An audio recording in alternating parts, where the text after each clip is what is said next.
ఈ ఇతిహాస సంకలన సమితి నుంచి మనకు వాస్తవికతలు, ఆధారాలతో వస్తుందా చరిత్ర? అంతే. అంటే హ్మ్. ఆ చరిత్రని తీసుకురావటం. అది హ్మ్. సంకలనం చేయటం. అంటే ఇప్పుడున్న చరిత్ర మొత్తం ఫేక్ అంటారా? మొత్తం అని అనను. హ్మ్. కానీ చాలా ఫేక్ చాలా వరకు అంశాలున్నాయి. ఉందంటారు. హ్మ్. ఫేక్ అంశాలున్నాయి. హ్మ్. మన వాళ్ళని తగ్గించి వేశారు. ఓకే. అది కాబట్టి ఈ తగ్గించి వేసిన అంటే ఏ విషయంలో మన వాళ్ళని చాలా తగ్గించారు? మీరు ఫర్ ఎగ్జాంపుల్ మీరు ఆహ్, మీరు స్కూల్‌లో చదువుకున్నారు గదా! హ్మ్. మీరు హిస్టరీలో అక్బరు, ఔరంగజేబు హ్మ్. వీళ్ళ గురించి ఎక్కువ చదివినరా? లేకపోతే శివాజీ, రాణా ప్రతాప్ గురించి ఎక్కువ చదివారా? ఆబ్వియస్లీ అక్బర్, ఔరంగజేబ్. అది హ్మ్. ఇక్కడే వెళ్ళిపోలే. ఓకే. అట్లా. హ్మ్. అట్లా అనేకమున్నాయి. రుద్రమదేవి గురించి లేవు. అంటే ఈ హ్మ్. మధ్య తెలంగాణ హ్మ్. రావడం వల్ల కాస్త వచ్చినచ్చు గానీ, అయినప్పటికీ రుద్రమదేవి వచ్చింది. మరి ప్రతాపరుద్రుడిని ఎవరు చంపారు? హ్మ్. మరి తెలంగాణలో వరంగల్ మీద ఎవరు దాడి చేశారు? ఓకే. వరంగల్ కోటల్ని నాశనం ఎవరు చేశారు? హ్మ్. లేకపోతే తిరుమల దేవాలయం మీదకి ఎవరు దాడి చేశారు? శ్రీరంగం దేవాలయం మీద ఎవరు దాడి చేశారు? అసలు అయోధ్య కానీ, లేకపోతే సోమనాథ్ కానీ, కాశీ కానీ, మథుర కానీ, లేకపోతే మధ్యప్రదేశ్‌లో ఉన్న భోజశాల గాని, ఇట్లా హ్మ్. అనేకమైనటువంటి దేవాలయాలు హ్మ్. వీటిని ఎవరు ధ్వంసం చేశారు?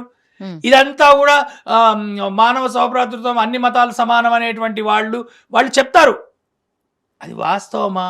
కాబట్టి వాస్తవ చరిత్రని మన వాళ్ళకి చెప్తే అది సరిపోతది. ఈ వాస్తవ చరిత్ర కాకుండా తప్పుడు చరిత్రని మన నెత్తి మీదకి రుద్దే పుస్తకాల ద్వారా అవుతున్నది. దాన్ని ఆపాలి. మన వాస్తవ చరిత్రని పరిశోధించాలి. పరిశోధించడానికి కూడా లేవు. నేను మన తెలంగాణ ప్రారంభంలో, ఉద్యమం ప్రారంభంలో ఆహ్, అంటే మనకింకా తెలంగాణ రాష్ట్రం రాకముందు, హ్మ్. ఇక్కడ తెలంగాణలో నిజాం వ్యతిరేక పోరాటం జరిగింది. తెలంగాణ వీరులు అని అన్నారు. వీళ్ళంతా అన్నారు. ఈ ఈ పార్టీల వాళ్ళు. హ్మ్. సరే పార్టీల పేర్లెందుకు. అయితే ఇక్కడ మరి అసలు ఏమిటి ఆ చరిత్ర? తెలంగాణ చరిత్ర ఏమిటి? ఎవరు తొక్కివేయబడ్డారు ఇక్కడ? హ్మ్. ఎవరు తొక్కేశారు? ఈ విషయాలన్నీ తెలంగాణ ప్రభుత్వం మళ్ళీ లేకపోతే తెలంగాణ రాష్ట్రం వచ్చిన తర్వాత మళ్ళీ అసలు ఆ పుస్తకాల్లోకి టచ్చే చేయలేదు. హ్మ్. కాబట్టి ఇతిహాస సంకలన సమితి ఏం చేస్తుంది? అసలు తెలంగాణ ఉద్యమం ఏంటి? తెలంగాణ ఉద్యమంలో పాల్గొన్న వాళ్ళెవరు? దానికి నిజాం వ్యతిరేక పోరాటం ఎవరు చేశారు? వాళ్ళకి ఎట్లాంటి శిక్షలు పడ్డాయి? మీకు అండమాన్ ఎట్లానో, హ్మ్. అండమాన్ కాలాపాని ఎట్లనో, అట్లా తెలంగాణలో కూడా అట్లాంటి ఒక జైలు ఉన్నది. ఓకే. ఆ జైలు.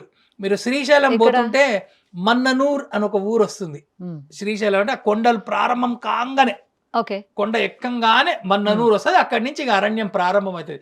ఆ మన్ననూరులో ఉండేది ఒక కాలాపాని జైలు. హ్మ్. ఆ జైల్లో ఎంతో మందిని వాళ్ళు ఎండలలో మే ఎండలలో వాళ్ళని చేతులు ఇట్లా పైకి కట్టేసి పొద్దునుంచి సాయంత్రం దాకా ఎండలో నిలబెట్టి వాళ్ళకి వడదెబ్బలు కొట్టి వాళ్ళు తిండి తినలేక శోష వచ్చి పడి చనిపోయినారు. హ్మ్. This is our history. ఇక్కడ హిందువుల మీద దాడులు చేశారు. దేవాలయాలు కాదు, హిందూ స్త్రీలని మానభంగాలు చేశారు. మనం ఇప్పుడు ఏదైతే బంగ్లాదేశ్‌లో చూస్తున్నామో హ్మ్. దానికి అనేక రెట్లు తెలంగాణలో జరిగింది. మరాఠవాడాలో జరిగింది. బీదర్‌లో జరిగింది. అంటే ఇది బయటకు రాలేదంటారా మీరు? ఎక్కడ? హ్మ్. ఎక్కడొచ్చింది? మన మ మీ హ్మ్. మన మీ నేను నా చిన్నప్పుడు చదువుకోలే. మీరు మీ చిన్నప్పుడు చదువుకోలే. ఇప్పుడు వాళ్ళు గూడా వాళ్ళెవరు చదువుకోవట్లే. This is our history and hmm. This history has to be told to our people. And this has not come out. So, okay. అందుకని ఇతిహాస సంకలన సమితి ఏం చేస్తదంటే, రచయితల్ని పట్టుకొని అసలు ఆనాడు ఎవరు పోరాటం చేశారు? వాళ్ళు ఏం త్యాగాలు చేశారు? వాళ్ళు పడ్డ కష్టాలేమిటి?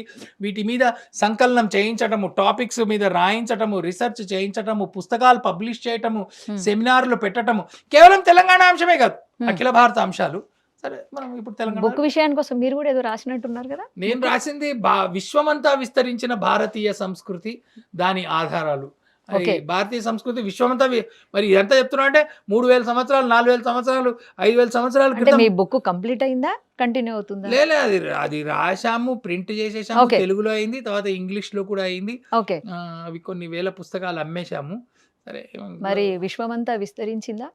అంటే ఈ పుస్తకం కాదు గానీ భారతీయ సంస్కృతి మాత్రం సంస్కృతి గురించి అడుగుతున్నా. ఆ! నేను బుక్ గురించి అడగట్లేదు. భారతీయ సంస్కృతి విశ్వమంతా విస్తరించింది.